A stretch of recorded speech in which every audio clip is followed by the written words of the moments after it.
Into game number 1, and it seems to be a shaman versus a mage, but because I see things like Arcane Dynamo and Menacing Nimbus and a Knife Juggler, that makes me think this is an even shaman here, Dr. J. Yeah, I wouldn't be surprised to see even shaman. We've seen the Odd Warrior in the past. This even shaman, even shaman was a very powerful deck in previous metas, just because, it has that constant pressure with the totems.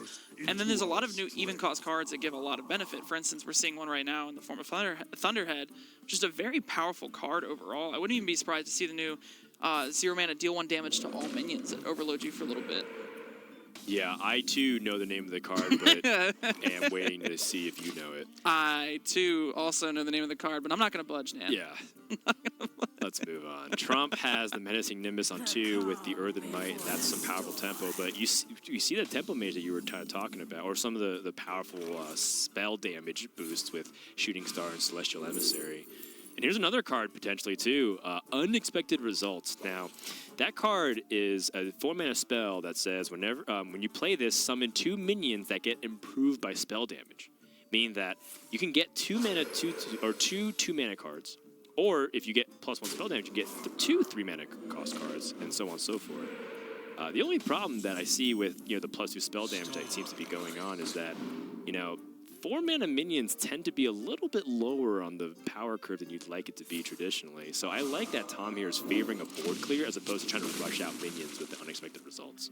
Yeah, I don't think there's any real reason to rush out the minions, especially when they get value traded kind of pretty consistently.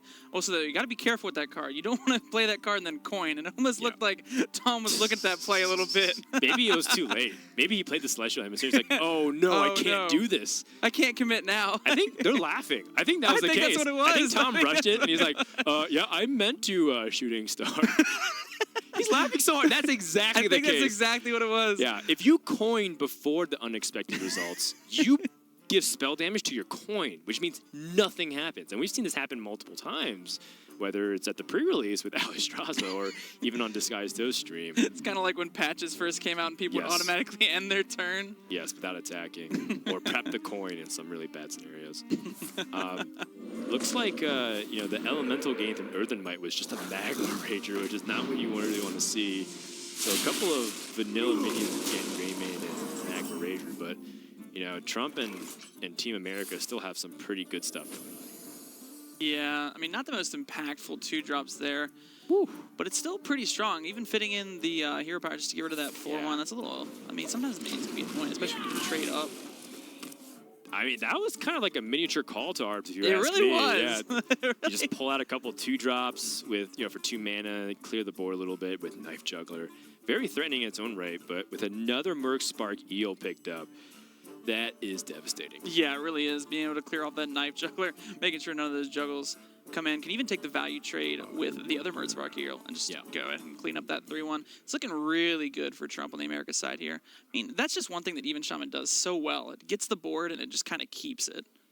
Can't really take the board from Even Shaman. The only problem is that to fit their mana curve very efficiently with their hand, they can play Magma Ranger, which is just dies to your opponent's hero power, and you're -1 mana in the exchange. But a lot of times, if you're forcing your opponent to hero power, sometimes you're happy with that. I mean, they don't really have the mana to dedicate to maybe another play that they would have loved to have done. So you kind of force your opponent. And he's a Trump. Trump is getting so excited playing the Magma Ranger. Against most decks, I would agree, but when your opponent plays Shooting Star, I feel that's fair. You're really upset to see that. And this is a very strong Shooting Star if Tom were to have had it. Yeah, or even just Arcane Missiles. So over in Tom and Taiwan's play, they picked up Mana Worm, which allows them to effectively pick apart the board. They can Hero Power, Frostbolt, and have a little bit of board dominance. But starting from turn 6 onwards is where Even Shaman gets really scary. The aggressive Tempo Mage really needs these early turns to dominate the board and leverage cheap spells in order to push more damage, and then hopefully use things like Fireballs with their Aluneth to end the game. The only problem is that, Tom may be able to win the board eventually if he's able to utilize these Fireballs, but they're not going face. Exactly. That's one thing that Tempo Mage struggles with a lot, is a lot of the times you really want to get that early board down as quickly as possible and rack up the damage there, and you just kind of end the game with the Fireballs and Frostbolts like you were mentioning. But when your opponent's at 30 health and you've just got 2 Fireballs just stranded in the hand, you really didn't get that damage in that you wanted to. look at the pickup for the Sea Giant as well. The Sea Giant copied itself because of the elemental reaction. You know, the elementary reaction says that if you have played an elemental, draw a card, and if you play, and you can also copy it, giving you a mimic pot effect. And Sea Giant stacks with itself, so it's a really powerful swing available to you know, our American players if they're able to get a board state big enough for it to be the case. Right now, though, looks like they're going to struggle because the power of this hidden secret, whether it is explosive runes or counterspell or perhaps something else that they're thinking of. I think most of them would be devastating here. I mean, if it wasn't for the secret, Trump would have just a very solid, easy play in playing out the Thunderhead, then zapping a minion and using the sparks to just kind of rush in to clean it up. But now with both of them kind of at Tom's disposal, if it was counterspell or the explosive runes, that kind of play just goes out the window. So Trump just has to find kind of like a hybrid line to try and, you know, maybe stall out one more turn and then proceed to make that play on the following turn.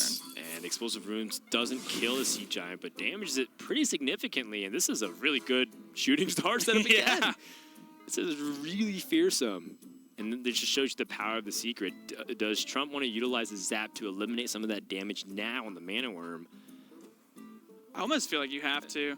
That's a lot of damage. I feel like Trump's in the driver's seat right now, and no matter, as long as he just makes sure that he doesn't take that damage consistently, he probably wins this game. And he's got so much threats in his hand. He's got so much value. There's no real reason just to take the 5, potentially more damage from a Mana Worm, because Mana Worm is pretty scary. Yeah, you lose the synergy from the Thunderhead, but surviving is really important. Look, you have so many late game scenarios. You have another Sea Giant. You have Gen Greenmane. You have Arcane Dynamo to pick up more spells and late game scenarios like Bloodlust to finish the game, or perhaps the Stormbringer.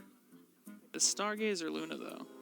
Yeah, that is an impressive card. It's a very impressive card, specifically because Tom can use it even right now. He can use it to Fireball. The only problem is that there's not very clean Fireball targets. Yeah, you kind of force yourself to Fireball the Sea Giant. So I think what Tom wants to try and do here is try and find a way to maybe stick it this turn, which is going to be kind of difficult to do. For the most part, there is, on Trump's side, he could have Fire Elemental, could have Hex. There's a lot of answers potentially for the Stargazer Luna. But if Tom can actually stick this Stargazer, it could be just the swing he really needs to get back into this game. Because the way Stargazer works is you play the rightmost card in your hand, you just keep drawing. It's kind of like Sand Auctioneer. Looks like Tom's just going to go for it here, and I don't blame him. Yeah, I mean, you can train to the 1/1 for the Fire Elemental. Of explosive runes. I mean, as long as he gets closer to Alaneth, that'll be the key. The nice thing, too, is that with the Hex, it shuts off your opponent's ability to develop big. And, you know, even Shaman is fairly heavy on the late game costed cards compared to some other of those even decks that you might see. You know, even Paladin, for example, was much more leaner. Like, they tried to have a lot of 2-drops for cards in the past. But, you know, even Shaman can run into hand space issues where it's just like they have so many cards, they can't play enough mana cards because 6 is a really awkward mana cost. All right, here we're going to see it, the Celestial Emissary plus the unexpected results. And that's 2 Chill Wind Yetis. Pretty powerful. Yeah, but it does make the Sea Giant cheaper, though. That is true. I don't think Tom's too worried about that, though, because even if Sea Giant comes down, you know, it's not really doing anything. There's still the Hex in the way, the Frog in the way to try and soak up some damage. And we can see this is one of those things that just gets a lot of... It becomes awkward for the Even Shaman because they want to experiment with all these new even cost cards, like the Thunderhead, but they don't really do anything for you unless you can combo them with another card. So right now you have Trump, who obviously has a very powerful hand, but right now he's got no answer for this board state that Tom's presented. Yeah, and he also has one... If he could have one more mana to squeeze everything like the Arcane Dynamo, that'd be great, because Arcane Dynamo is a battle cry that lets you discover a spell that costs 5 or more. So, you know, there'd be a really good opportunity to get Volcano right now. I think that's 50% chance based off of the 6 spells that are available. If he's able to get Volcano, he can clear the board, but instead now he's kind of at the mercy of the mage not having insane damage. Ooh, a second secret pickup, though. I don't think that was what... the mage in Taiwan was looking for. Yeah, that's not really what Tom was looking for. Tom was kind of looking for, you know, either Primordial Glyph to try and find some more draw to keep going through, the Alunith pickup that we were talking about earlier. It's be interesting to see whether Tom decides to keep playing for the board state, as he's seen Trump make this very awkward play of just playing minions and hoping something sticks, right? Something sticks to try and allow him to. Or if he just tries to, you know, push it all face, say, you know what, you can make the trades. I wouldn't be surprised to see a little bit of both. The Primal Fin totems aren't really that threatening. They don't really do much, and you know there's no Bloodlust in the list, of course, unless the Arcane Dynamo actually finds it. That is the threat of the Arcane Dynamo. The Dynamo will force... It'll force you to play around those kinds of things where you have to start clearing a lot more. But this is a lot of damage to turn down. This is, what, 15 damage total with 2... Yeah, exactly. So it is tough to try and just only trade when you realize you can heal half your opponent's life. But Tom might have just saw that play coming out from Trump and saying, you know, that was a very weak play. Yeah. Just kind of played minions. If I just clear this board up, I don't think Trump has an answer. And he's got a correct read on that. Unless this Arcane Dynamo can find something. I mean, Arcane Dynamo can actually find the new 7-mana Shaman legendary spell. Yeah, the Stormbringer. Stormbringer, that's what I thought it was. And Stormbringer upgrades all of your minions into legendary versions. The only problem with that is both secrets have been played. Yeah. So when 2 secrets are played against this mage deck, it usually is the case that it's explosive runes and counter spell. Sometimes you might see an offbeat thing like a spellbender or mirror entity or something else a little bit wonky. But for the most part, it tends to be a minion-based one and a spell-based one, which means Arcane Dynamo feels useless until you pick up another spell to come.